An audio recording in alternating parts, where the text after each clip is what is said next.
आज आमचा आनंद तसा तर गगनात मावत नाही, इतका आनंद आम्हाला झालेला आहे।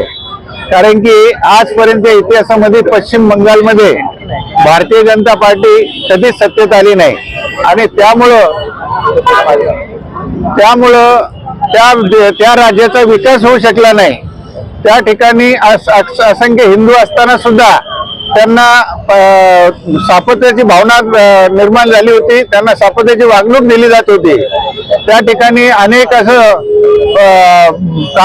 विकासाची कामं थांबली होती आणि आज त्या ठिकाणी आज पहाट झालेली आहे, सूर्य उगवलेला आहे। पॉंडिचेरी, आसाम आणि पश्चिम बंगाल या तिन्ही राज्यामध्ये 5 पैकी 3 राज्यामध्ये भारतीय जनता पार्टीने बहुमताने विजयी झालेली आहे आणि संपूर्ण भारतामध्ये हा आमचा भारतीय जनता पार्टीचा झेंडा हा फडकलेला आहे।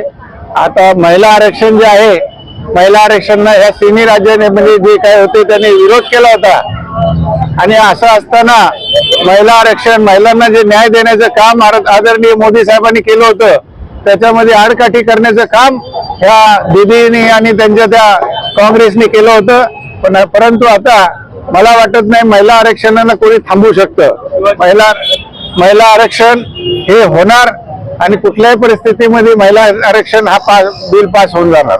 फक्त पश्चिम बंगालच नाही तर प्रामुख्याने भारतातल्या 5 राज्यांच्या निवडणुकी होत्या आणि 5 पैकी 3 राज्यामध्ये त्या ठिकाणी भारतीय जनता पार्टीचा दणदणीत विजय त्या ठिकाणी झाला आणि प्रामुख्याने ज्याचं संपूर्ण जगाचं ज्या ठिकाणी लक्ष होतं ते पश्चिम बंगाल।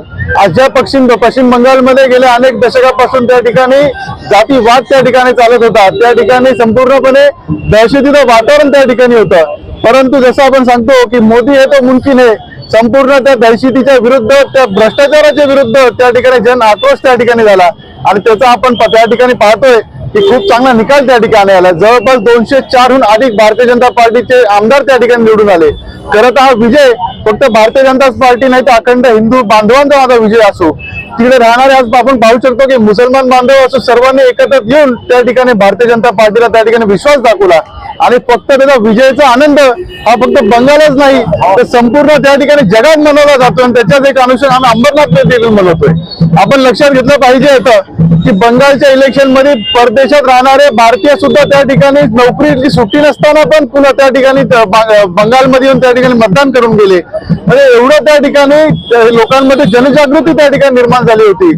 परंतु जे आपण बोलतो की त्या ठिकाणी सत्य त्या ठिकाणी उशीर होतो परंतु पराभूत त्या ठिकाणी होत नाही आणि त्याच्यात एक चांगलं उदाहरण त्या ठिकाणी आपल्याला पाहायला मिळालं।